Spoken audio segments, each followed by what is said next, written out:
Make the topic more controversial. Do you think this is not that controversial?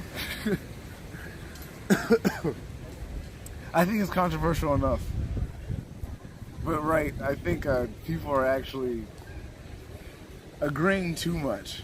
It's not controversial enough. I think you're right. I think you are right about that. Oh, sir, do you disagree? Agree? No? Just walking past. He's just walking. Cause a lot of debate. Do you disagree? I disagree. You do? Yeah. Really? Are we gonna have a? Yes, we were going to do that. Yeah, go ahead, sir. Right over here. Okay. You are like the 5th person so far? Okay. So, how would you define fried chicken? I would define fried chicken as a method of creating something that can be consumed in a way that is exploitative of animals. Okay. I see. Okay. And so, what other company would you say is better than Popeyes? Or would you personally not say any company at all? I would say no company that makes fried chicken is oh, well, that might be playing to your game here. I would say a company that makes something related to fried chicken, and like the closest thing to it would be maybe Gardein. Okay, Gardein. Which makes vegan. Okay. Vegan chicken substitutes. Yeah. All right. And there's some places, Burger Lord in downtown, in Chinatown, has tofu nuggets. They're pretty good. Gardein, Trader Joe's has their own versions of like little chicken nuggets, stuff like that, little fried chicken stuff. And then if you go to some place like Dooney's, they have like buffalo little like fried chicken wings. Right. But so those are ones that I would say are competitive. Yes. Okay. I understand. And are not exploitative of animals. Yes. And are more environmental. Yes, I see that. I understand, yeah. Okay, so like, essentially, this is the chicken alternative. Yes. So that's a thing that I did not expect would happen, honestly. Everybody's been like, I don't know, someone said Bojangles, someone said Chick-fil-A. So this is very interesting. I don't know which direction to go in here. But I will say, I do love me some chicken. I do love me some chicken. I'm a meat dude. I do like meat. I understand the vegan counterpoint, you know. So in the morning, I do have a protein shake, and that's like completely vegan. And then some weeks, beef protein. Yeah. And some weeks, I just only eat protein. And that's it, like the whey, soy, and all that. And ways milk, but yeah. Yeah, so pretty much, and if you were sans meat, take out meat, then you would have to look at other restaurants that do. So does it taste better? Does it taste better? That is my question. I've been without meat for a while, maybe like 4 years now. Okay. Actually, yeah, approaching my 4-year anniversary for giving up meat. I was vegetarian for a while, and now I'm vegan. Okay. And I lost the taste for it. Like there was a time where my friend jokingly put orange chicken in my mouth, and I just like ate it because I didn't want to waste it. Yeah. And I was just like, that wasn't good. Like, I see. I like you lose the taste for it. Whereas like I feel like if I didn't eat rice and beans for like 2 years, I could come back and have rice and beans and be like, that was fucking delicious. I love rice and beans. I see. But you know, without meat, like the longer you're away from it, the more I'm just like, oh my god, I can't believe I ate this. Like it's just not good. It doesn't like feel good. It doesn't smell good. It doesn't look good. Like you lose the hunger for it. I see. Yeah. I see. Have you tried Impossible meat? What? Impossible Burgers? No. Have you heard of this? I have not. Impossible is a new company. They're making. They use chemo, which is like a blood. Like it's like what in blood makes something taste bloody, like a steak or something. And they extract that from plants, and then they put it into this plant protein, and it grills and looks like a burger. So they just released a second iteration of it called Impossible 2.0. There's places like The Counter that have it. I think Wahlburgers up here has one of the versions. But I go with my meat eating friends when they have it, and they're like, "Oh my god, like, this is amazing." Okay. And, like, that's something that you don't have to give up, like the taste of meat, or it doesn't have to be like some like weird mushy protein burger or something. Right. And it still is more environmental and more ethical. I see. It's the ethical argument, pretty much. That's the crux of this whole thing. I see. Okay, and so another question. Basically, if there was an environment where, you know, there is no plant options, we are in survival mode, right? And we do have to actually go ahead and like eat some type of like. See, I knew the wind was gonna mess it up, but some type of like, we're gonna actually have to hunt eventually, just like how we became a society now. Pretty sure like it does come from a lot of humans going out and hunting and gathering, mixing of like meats and, you know, farming and all this, and that's how our society is now. And now there's more options because we are becoming more developed in science, and so that's why, because, you know, that's why the ethical arguments can be made now, like even with more proof, because we can have the science that backs up the ethical, you know, arguments with vegans. So, but if none of that, if we weren't in that scenario, though, you're saying like in like an apocalypse or like? Oh no, I mean, we don't have to be in an apocalypse to actually experience that. Like, you can be lost at sea or something, and then have to actually, you have to nourish yourself, right? So, if on an island USC Popeyes, would you go eat there? To survive. We're talking about survival. Like in terms of survival. Yes. If I was in a situation where I had to choose to kill an animal for myself to survive, would I do it? This is a pretty contentious argument between humanists and people that call themselves like post-humanists. Right. So there are humanists who just like humans have the potential to be good, right, and that we should do our best job to make the world a better place. And then the post-humanists who are like, the world being a better place includes acknowledging the suffering of animals. Animal suffering is another form of suffering. Then there are the effective altruists who would say that suffering happens on different levels, and the suffering of a fish is smaller than the suffering of a cow, but you eat 50% of the fish, and you eat 1/100th of a cow. So what is the proportionality between how much a cow suffers versus how much a fish suffers, and what you are imparting on that animal, the respective animal? Right, yes. So I think I would put myself somewhere in between the effective altruism and post-humanism amount, where I would try my best to not eat an animal. However, I would probably end up killing an animal. But that is with saying, in the situations we're in right now, the majority, every single person you look at will almost never be in that situation unless an apocalypse happens. True. Which is possible. Yes. Especially living in LA. Right, that's true. But yeah, in the situation that we're all right now, I don't think there is an ethical reason to eat water. Okay. I hear you. Because I've heard this argument like a lot, you know, and I've been thinking about it myself pretty much, and it's basically, I've come to a point where I realize that the ethical argument is basically eating another being, right?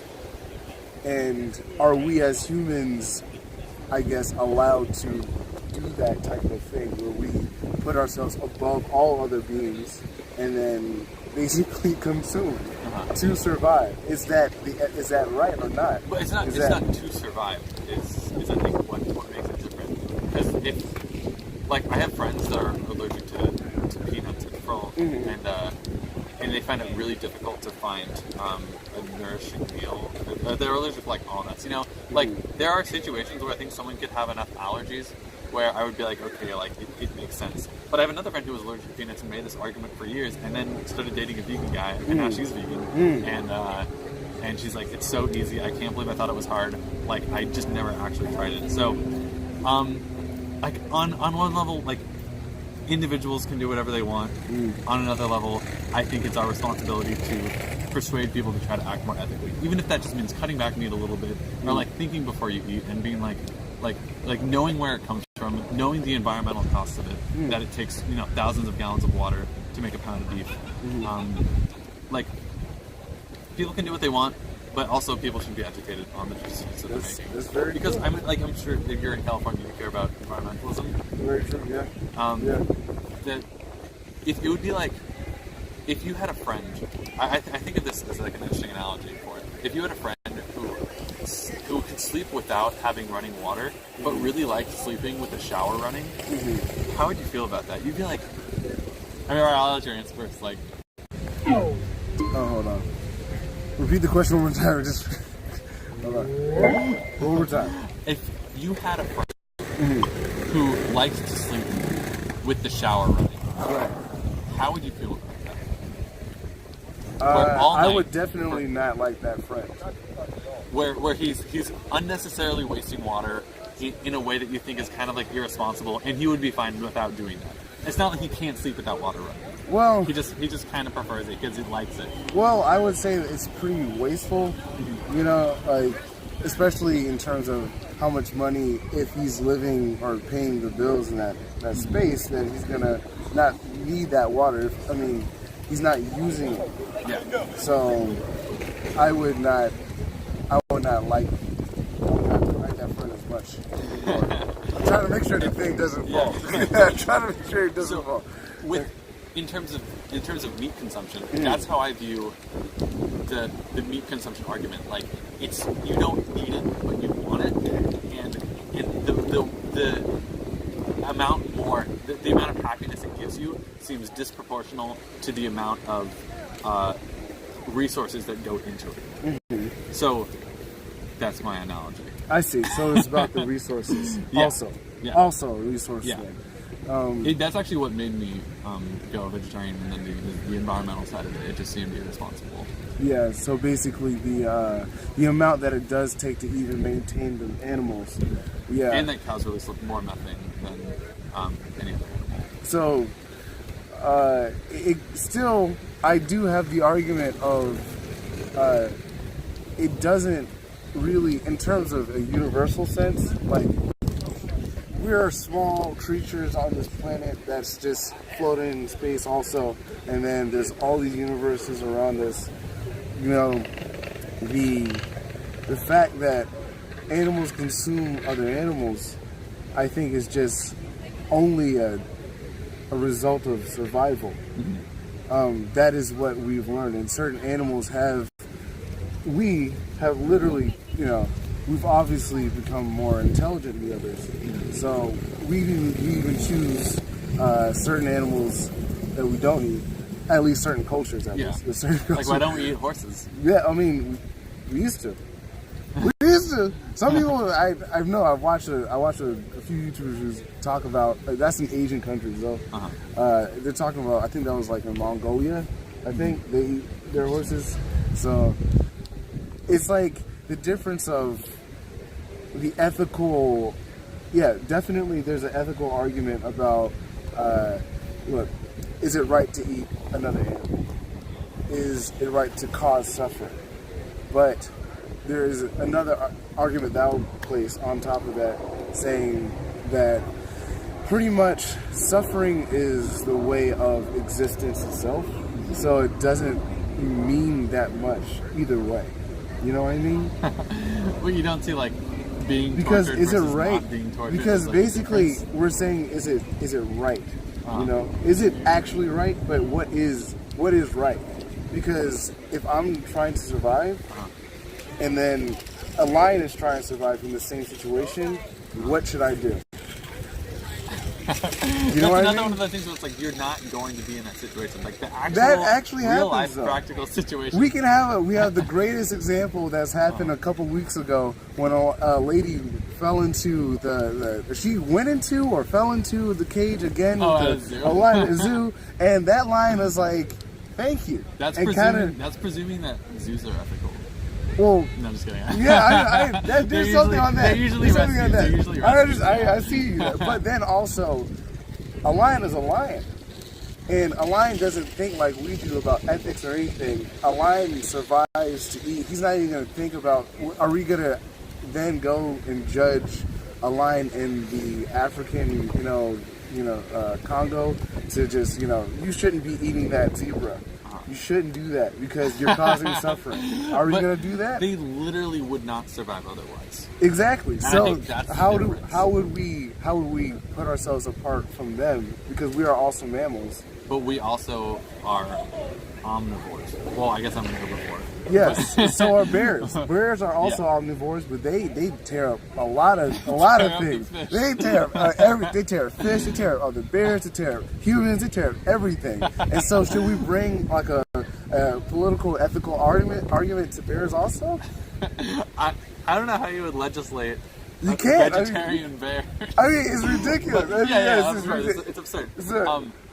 But I think another important factor in this is the life that is lived by these things. I think if we scaled back our meat consumption incredibly, but still had small amounts of meat consumption where the cows were free range, they lived good lives, that would be incredibly more ethical than the situation right now where they're living terrible lives. Like, have you watched slaughterhouse videos? I've seen them. It's pretty bad. But then also, but to think that that's happening endlessly, all the time, nonstop. To think that like baby chicks are being thrown in the blenders to kill them because there's so many males. They don't want the males because they don't give a shit. Yeah. Like to think about like a pig that's as smart and has as much of a personality as a dog, just getting stabbed in the chest and bleeding out and hung upside down, and they're just writhing in pain and like having their babies taken away from them like cows, and like it is kind of horrific. Yeah, the stuff it's that we're wrong doing. I think it's wrong in context and relation. I think it's wrong because in the context of mass production, where if people scaled back, and if there were regulation on how meat can be produced, like where there's a limit to how much space they're allowed to have, they have to be outdoors, they have to like have some grass, it would increase the cost, which would decrease the demand for it, and it would increase and it would decrease the amount of animals doing this because there would be a decreased demand because it's more expensive, which would then make it more environmental, and it would be overall more ethical because they're not having terrible lives before they get murdered. Right. Okay. I see. So I think there is a middle ground where you would agree that some stuff like this is ethical, but because people are so detached from their food, they aren't seeing that that's an actual option. They just want like the cheapest, quickest way to get meat. I understand that also. That's very true. So could we meet in the middle on that? Yeah, we could meet in the middle on that. Yeah, definitely. Like fair treatment of animals and decrease meat subsidies so that it can actually compete in the market. Yeah. It's a liberal free market argument. Yeah, I can agree with that. I can compromise. What do these people think? What are they saying? Okay, the chat's paused right now. Let's see. Haha, vegan jokes. Cool. I gotta go to work. Okay. What's your name? What is this? I don't even know what I'm doing. My name is Bell. You're Bell. Bell? That's the short version of like Bell. You just on YouTube you just search Bell. Just search honestly. Yeah, pretty much. Yeah. Cool. Okay. All right. Thanks so much, man. My name's Joey. Joey. Hey. Thank you. Thank you. Thank you. All right. Talk to you. Hello. Okay. That was very interesting. Do you disagree? What? Do you disagree with the sign? Would you like to change my mind? Oh, I've never had Popeyes. Oh, okay, I see. Yeah. What fried chicken do you like? I don't eat chicken. I'm vegetarian. I see. You're much like the man over there who he's gone now. He's gone. Why are you doing this though? Oh, why? What is it for? Oh, it's for my stream. My live stream. There's a lower viewership right now, which is good. So I can do this. It's about like 58 people. It's small. Wow. I'm glad there's you. there's like only 58 because sometimes there's like 2,000. It's like it's a lot. You can't. Why are you famous? I know. Kinda. Yeah? What's your name? I'm gonna look Ice for you. Poseidon. What? Ice Poseidon. On where? YouTube. Oh, I don't use YouTube. Okay. Or you can go to Instagram and Twitter also. It's the same there. Ice what? Ice Poseidon. Actually, it's Hyphonics. You can I search found either you. one. Yeah. Oh, you have 55K. Yep. Wow. What do you do? Do you do this like often? Yeah, every day. Oh, you do it every day? Yeah, I live stream every day. Wow. Yeah. So like, I try to, I don't know, keep a low profile as much as possible because if there's too many viewers at once, they're trying to ruin the stream. So right now that there's like How will they it's ruin going. the stream though? How would they ruin the stream? They like to call a lot